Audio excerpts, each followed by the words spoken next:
चांगलं जुळवत आणलं होतं मी सगळं. कळत होतं मला ते.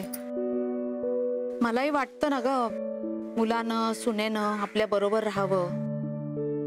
तर यांचाही राग निवळला होता, तिची चौकशी वगैरे करायला लागले होते आणि हे सगळं रामायण घडलं. मग आता काय? तुला यांचा स्वभाव माहितीच आहे. पुनर्वसूनं कोणालाही न विचारता तिला घरात आणलं आणि हे सगळं घडलं. म्हणजे यांच्या मनात ना ती पार उतरलीच आहे. म्हणजे त्या दोघांना यांनी स्वीकारण्याची जी काही थोडीफार आशा शिल्लक होती ती आता मावळली. नाही, तू कर ना काहीतरी प्लीज. अगं माझ्या हातात काय आहे? माझ्या हातात जे होतं ते मी करतच होते. हिनं परस्पर नंदिनीला जाऊन बोलण्याची काय आवश्यकता होती? निदान मला एकदा सांगायचं, मी तिला सांगितलं असतं असं बोलू नको, यांना आवडणार नाही. यांना काय, कुणालाच आवडणार नाही. अतिथी देवो भव हे संस्कार आहेत यांचे. बरं, नंदिनी आई विना वाढलेली पोर, वडील नुकतेच गेलेत तिचे. पुनर्वसूने असं सगळं केलं तर साखरपुडा मोडला तिचा. बरं, नंदिनीच्या बाबतीत या सगळ्याबद्दल हे स्वतःला दोषी समजताय आणि आता हे सगळं घडून बसलं त्याच्यावर.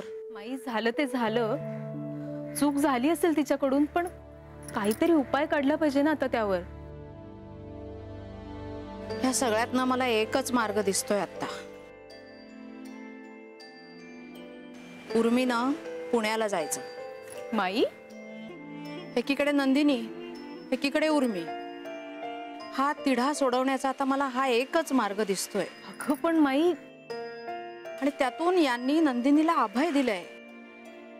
म्हणजे आता उर्मीच्या बाजूने आपण काही कधी बोलूच शकणार नाही.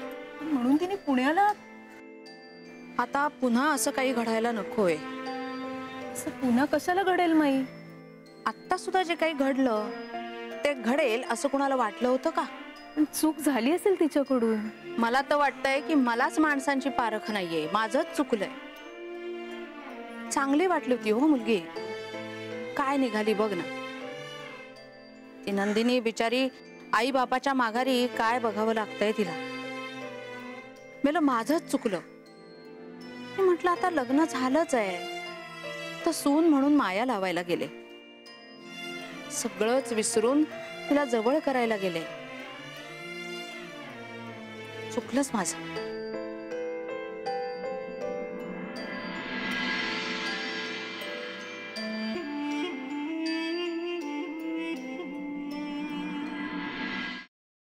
Paneer mushroom stick with barbecue sauce करण्यासाठी लागणारे साहित्य: किसलेलं गाजर, उकडलेला बटाटा, पनीर, तांदूळाचं पीठ, रवा, मटार, मशरूम, कोबी, मीठ, मिरची, कोथिंबीर आणि बार्बेक्यू सॉस. कृती: प्रथम एका बाउलमध्ये किसलेलं गाजर, उकडलेला बटाटा, कुस्करलेलं पनीर, मटार, मशरूम, हिरवी मिरची, कोथिंबीर, कोबी, मीठ आणि तांदूळाचं पीठ घालून सर्व एकजीव करून घ्यावं. तयार मिश्रणाच्या स्टिक बनवून रव्यामध्ये घोळवून गरम तेलात तळून घ्याव्यात आणि सर्व्ह कराव्यात. मामी, कोणता भक्त हाक मारतो आहे? ध्यानात इतके मग्न आहात. बाणाईला भेट घ्यायची आहे देवी. वाटलंच मला. ही अस्वस्थ असणं स्वाभाविकच आहे. तिच्या दृष्टीने हे सारंच गोंधळून टाकणार आहे. अशा वेळी तिला तुम्हाला किंवा मला भेटावं असं वाटणं हे स्वाभाविक आहे. नमस्ते अंकल जी. वो हमें आपसे. कशा करता आलेस तू इथे? विकीची चाळी करायला? काय समजतो काय स्वतःला तू? अरे आजारपणात माझा जीव वाचला म्हणून घरातल्या पोरी बाळींवर. अरे कुठून कुठून येता तुम्ही, नाही ते उद्योग धंदे करता इथं. खपवून घेणार नाही मी सांगतो तुला. मी फार वाईट माणूस आहे, लक्षात ठेव. पोलिसात देणार होतो तुला. केवळ विकी आडवा आला म्हणून लक्षात ठेवलं, ते इथून दिंड काढणार होतो तुझी मी. मामा, आता आपण काहीच करू शकत नाही.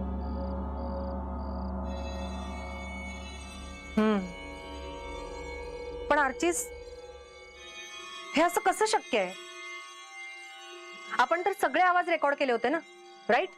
हो. मग हे असे कोणते आवाज रेकॉर्ड झाले जे आपल्याला ऐकूच आले नाहीत? I mean, how can it be possible?